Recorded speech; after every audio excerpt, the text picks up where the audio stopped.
ನಮಸ್ಕಾರ ವೀಕ್ಷಕರೇ, ಸಪ್ತಶ್ವ ಚಾನೆಲ್ಗೆ ಸ್ವಾಗತ. ಕಾಡಾನೆಗಳ ಹಾವಳಿ ತಡೆಯಲು ಅರಣ್ಯ ಇಲಾಖೆ ಹೊಸ ತಂತ್ರಜ್ಞಾನಕ್ಕೆ ಮೊರೆ ಹೋಗಿದೆ. ನಾಗರಹೊಳೆ ರಾಷ್ಟ್ರೀಯ ಉದ್ಯಾನವನದ ಗಡಿ ಪ್ರದೇಶದಲ್ಲಿ ಎಐ ಆಧಾರಿತ ಕೂಗು ಕ್ಯಾಮೆರಾವನ್ನು ಪ್ರಾಯೋಗಿಕವಾಗಿ ಅಳವಡಿಸಲಾಗಿದೆ. ಕಾಡಾನೆಗಳು ಹೆಚ್ಚಾಗಿ ಓಡಾಡುವ ಪ್ರದೇಶಗಳಲ್ಲಿ ಅಳವಡಿಸಿರುವ ಈ ಕ್ಯಾಮೆರಾ ಆನೆ ಕಣ್ಣಿಗೆ ಬಿದ್ದೊಡನೆ ತಕ್ಷಣವೇ ಜೋರಾಗಿ ಸದ್ದು ಮಾಡುತ್ತದೆ. ವಿಶೇಷವಾಗಿ ಆನೆಗಳು ಸುಮಾರು 150 ಮೀಟರ್ ದೂರದಲ್ಲಿರುವಾಗಲೇ ಈ ಕ್ಯಾಮೆರಾ ಸಕ್ರಿಯವಾಗಿ ಜೇನುನೊಣಗಳ ಗೂಡು ಶಬ್ದ, ಪಟಾಕಿ ಸದ್ದು ಸೇರಿದಂತೆ 20ಕ್ಕೂ ಹೆಚ್ಚು ವಿಭಿನ್ನ ಬಗೆಯ ಶಬ್ದಗಳನ್ನು ಹೊರಡಿಸುತ್ತದೆ. ಈ ಶಬ್ದಗಳಿಗೆ ಹೆದರಿ ಕಾಡಾನೆಗಳು ತಕ್ಷಣವೇ ಹಿಂದಕ್ಕೆ ಓಡುವುದು ಕಂಡು ಬಂದಿದೆ. ವೀರನಹೊಸಳ್ಳಿ ಅರಣ್ಯ ವಲಯದಲ್ಲಿ ಅಳವಡಿಸಲಾದ ಈ ಎಐ ಕೂಗು ಕ್ಯಾಮೆರಾ ತೋಟದ ಕಾವಲುಗಾರನಂತೆ ಕೆಲಸ ಮಾಡುತ್ತಿದ್ದು, ಕಾಡಂಚಿನ ಪ್ರದೇಶಗಳಲ್ಲಿ ಆನೆಗಳ ಹಾವಳಿ ಗಣನೀಯವಾಗಿ ಕಡಿಮೆಯಾಗಿದೆ. ರೈತರು ಹಾಗೂ ತೋಟದ ಬೆಳೆಗಳನ್ನು ರಕ್ಷಿಸುವಲ್ಲಿ ಈ ತಂತ್ರಜ್ಞಾನ ಬಹಳ ಸಹಕಾರಿಯಾಗಿದ್ದು, ಮುಂದಿನ ದಿನಗಳಲ್ಲಿ ಕಾಡಾನೆಗಳ ಹಾವಳಿ ಹೆಚ್ಚಿರುವ ಇನ್ನಷ್ಟು ಪ್ರದೇಶಗಳಲ್ಲಿ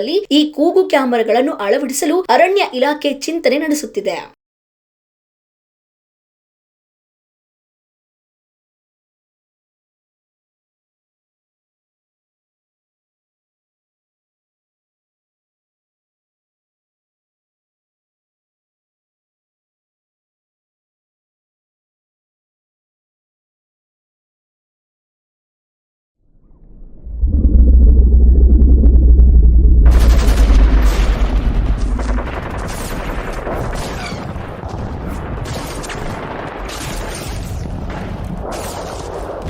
ನೋಡಿದ್ರಲ್ಲ ವೀಕ್ಷಕರೇ, ಇದೇ ರೀತಿಯ ಇನ್ನಷ್ಟು ಹೊಸ ವಿಡಿಯೋಗಳಿಗಾಗಿ ನಮ್ಮ ಸಪ್ತಶ್ವ ಟಿವಿ ಕನ್ನಡ ಚಾನೆಲ್ನ ಸಬ್ಸ್ಕ್ರೈಬ್ ಮಾಡಿ, ಲೈಕ್ ಮಾಡಿ, ಶೇರ್ ಮಾಡಿ. ಧನ್ಯವಾದಗಳು.